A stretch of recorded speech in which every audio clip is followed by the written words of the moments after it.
Bien, tenemos nuestro transistor, puerta, drenador y surtidor. Ahora vamos a colocar aquí también una resistencia de carga, igual que hacemos en el BJT, en nuestro relé, nuestra bobina, nuestro LED, lo que queramos. Le vamos a llamar RRD, ¿vale? Vamos a poner, perdón, RD. Aquí otra fuente de alimentación, además va a ser variable, le vamos a llamar VDD, ¿vale? Puedes poner el nombre que quieras. Esta construcción es para que veas el funcionamiento. ¿Bien? Vamos allá. ¿Qué es lo que ocurre? ¿Cuál es el funcionamiento de esto? La tensión, o sea, aquí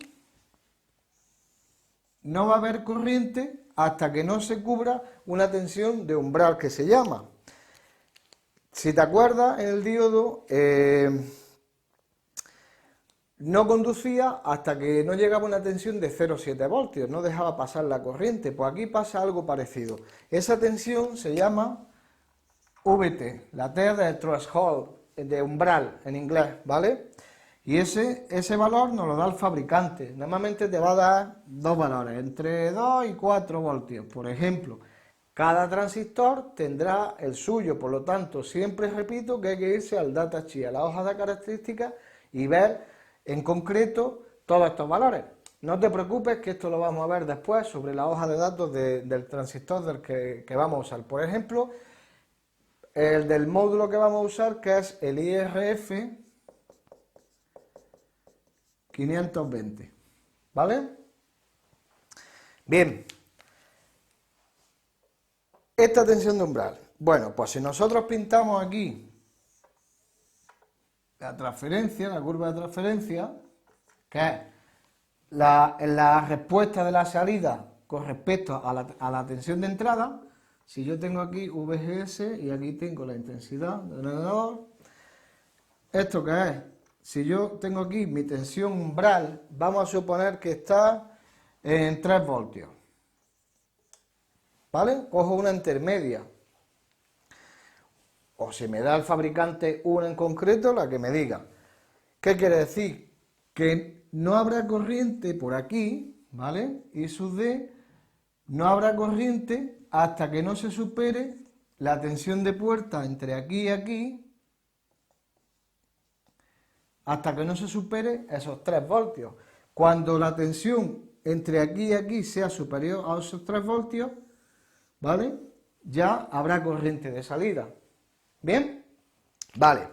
Ahora vamos a ver que el transistor puede trabajar en 3 partes. Igual que el BJT trabajaba en corte, la zona activa, la zona de saturación, aquí trabaja en una zona parecida, pero no son iguales, ¿vale? Vamos a verla. Bueno,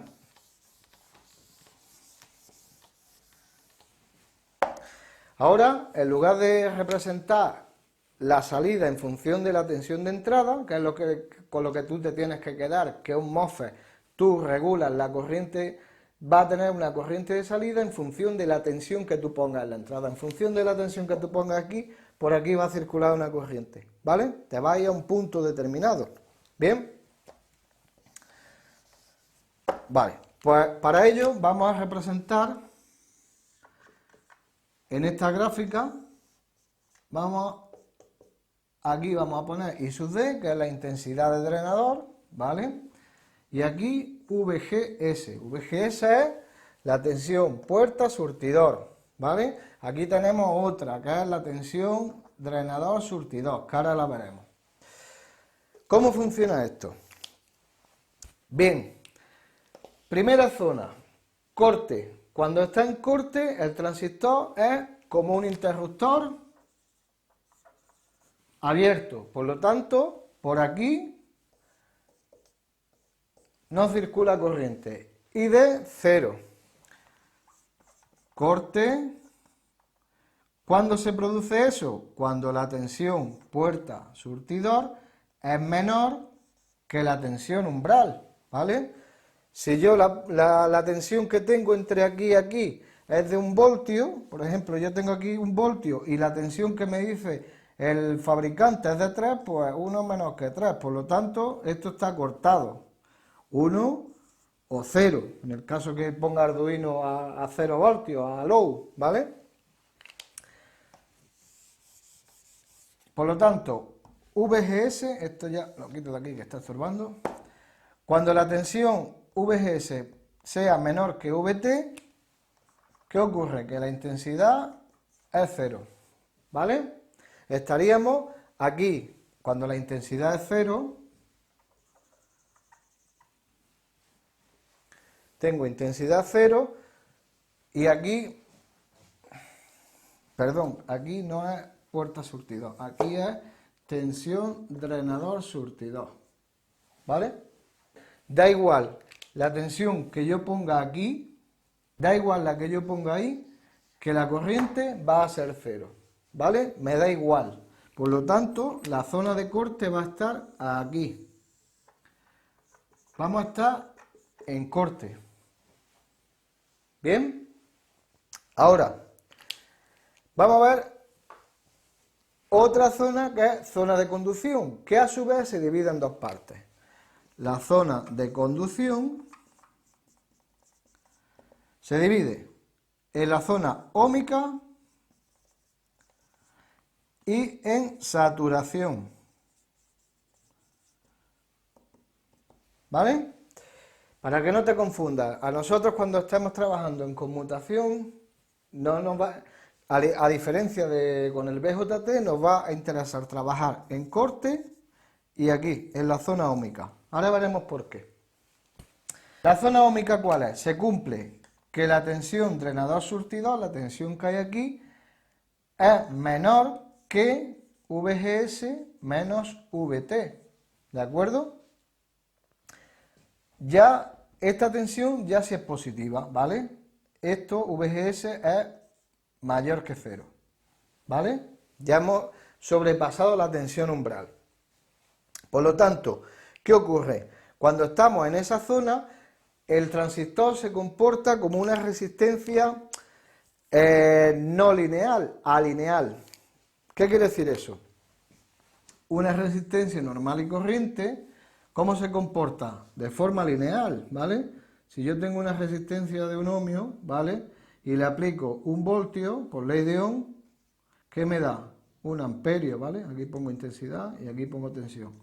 Si le pongo 2 voltios, ¿qué me da? 2 amperios, ¿vale? Y así hasta el infinito y más allá, ¿vale? Esto es un comportamiento lineal. Sin embargo, en la zona óhmica no se comporta como una resistencia lineal. Hay autores que lo asemejan a una zona, a una parte lineal. ¿Por qué? Porque realmente, como se comporta, hace así, el comportamiento del transistor en esa zona. Y lo que hacen algunos autores es decir, bueno, como la curva es tan grande, pues esto lo puedo asemejar a una recta. Puedo linealizarlo, ¿vale? Estás cometiendo un pequeño error, pero bueno, se admite. ¿Ok? Por lo tanto, vamos a suponer que yo empiezo a subir aquí la tensión y empieza a subir VGS, ¿vale? Hemos visto que ya VGS menos VT, ya VGS, aquí VGS ya es superior, ya hemos superado la tensión de umbral. Por lo tanto, si nosotros teníamos una VT, una tensión de umbral de 3 voltios, ¿vale? Vamos a suponer que vamos a poner aquí 4 voltios. Yo empiezo a subir aquí y aquí caen 4 voltios. ¿Cómo se comportaría esto? Pues esto haría así. Empezaría a subir, subir, hasta que llegaría a un punto y ya ahí sería recto. Vamos a suponer que yo sigo, esto es VGS, hemos dicho que era 4 voltios, ¿vale?